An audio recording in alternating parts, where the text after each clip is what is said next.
Hey everybody, welcome back to part 2 of the garden tour. Recording this from the chilly comfort of my air-conditioned studio because it is hot here in Texas. I hope you enjoy the native bed tour. All right, we're back. We're in the front yard. Look who's here. Hey, Bob.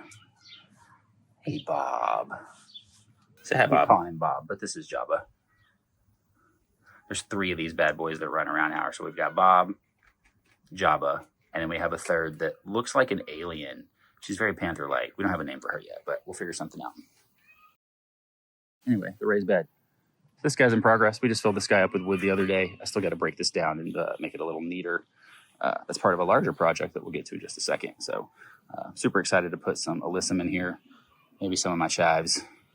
Maybe that pumpkin too. We'll see. So speaking of the larger project, I did the deed and I outlined the beds with some found wood. Most everything here in Texas is red oak or elm. This is not. Not exactly sure what it is. It looks kind of like birch. It's very, very attractive in my opinion. It's got these nice textures and colors. It's rotted. It's from a tree fall in the neighborhood. It was actually out on the street. Again, it's bulk day, as you can see. And so we lined the whole bed with it. Here, I'll just walk you through it. So we'll put the bulk behind us. So here we go. So we had enough to do the whole bed. Ignore the construction. They're still doing stuff. Street's almost done, working on that concrete. New sidewalk too. Interested to see how long it takes the patina to match. So yeah, so we got enough to do the whole bed. We'll go all the way down here. Show you the edge.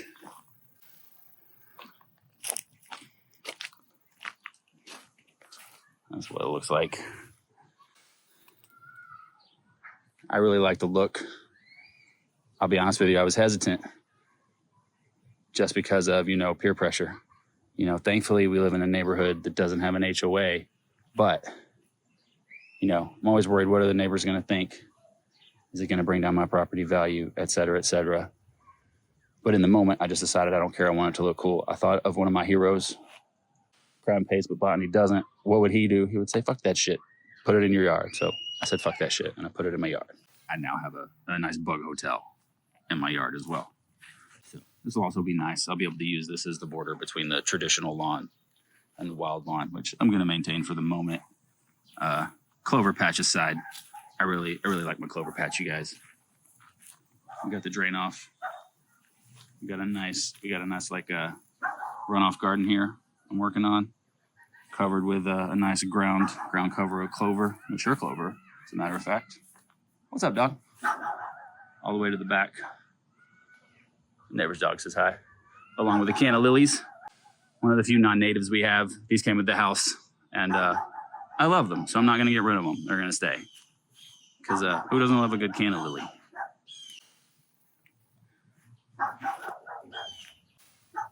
Cactus didn't do so good. It didn't really survive the winter, as you can see. I wasn't up on my cactus lore. So I did not realize that cactuses have a very finite growing season. So I may have doomed this guy. I'm leaving all the paddles in. Hopefully the ones that didn't completely melt might sprout seeds. This guy over here is slightly promising. We'll see how it goes. But whatever. The grass is thriving. Again, with these planters, 2 more of these. It's like $400, $500 worth of planters these guys throw out. Again, find the affluent neighborhoods. Find their bulk pickup schedules. Go get you some cool free shit. More borage for the pollinators. And then this mess, which I haven't done much with, honestly. It needs a lot of love. Aside from this guy, I haven't really planted with intent down here. So this is, again, hydrangea. Is it hydrangea? I think so. Again, if I'm wrong, I'll put the right thing here. Winter chicken dinner. It was a hydrangea. This is sage I put out here. It's still growing. A couple more sunflowers. few of those. The decorative flowers I planted not doing so well. Even though I planted those with compost, they're not doing great. Again, I'm get a shot of this clover patch. Really proud of this clover patch. Super dope. Again, should have put down more ground cover clover before the season hit. More free shit from the neighborhood. Gotta pop that out. Hey, Jabba. Can I pet you? No, hey, good boy. We saw him bully a small dog the other day, which was honestly hilarious. So, he's a tough little fucker with his giant cheeks. Outside of these great volunteer sunflowers we have, here's what the liatris look like 2 months on. Look at this guy. Look how giant this guy is. I gotta turn the camera to see how giant he is. He's at least 3 feet tall. I'm 6 foot. He's maybe 3.5 feet tall. He's probably the tallest one. Well, no, I lie. This guy's pretty tall too. Let's see. This guy over here. Yeah, this guy's a meter tall. Easy. Let's see, what's he come up to on me?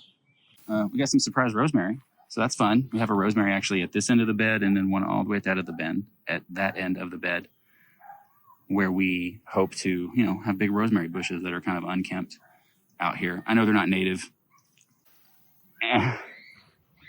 They thrive on neglect. So if he dies, he dies. These are our bluebonnets from the last video. So these guys have all taken root pretty well. Again, some are big, some are small, some are long and spindly, some are short and stout, but they all seem to have survived, minus the 1 or 2 that were pulled by a local varmint. Again, Bermuda grass, the bane of my existence at the moment. We'll talk about that in another video, but we're working on strategies. Again, some of the larger liatris. This one's probably 1.5 feet, 2 foot tall. Volunteer sunflower. I'll leave him for the season. It's good for pollinators. Oh, and then my favorite thing that I've added to the garden. We got some creeping phlox. Emerald pink creeping phlox, to be exact. I had hoped to get varying species, but they sold out as I was trying to order them. So we got enough of the pink to do 10 plants in the beds. So we hope that will be a nice perennial ground cover on top of the clover to help kind of stabilize the bed. Fun fact, I can't plant clover here yet until I treat all of the Bermuda grass for reasons. Again, that's another video.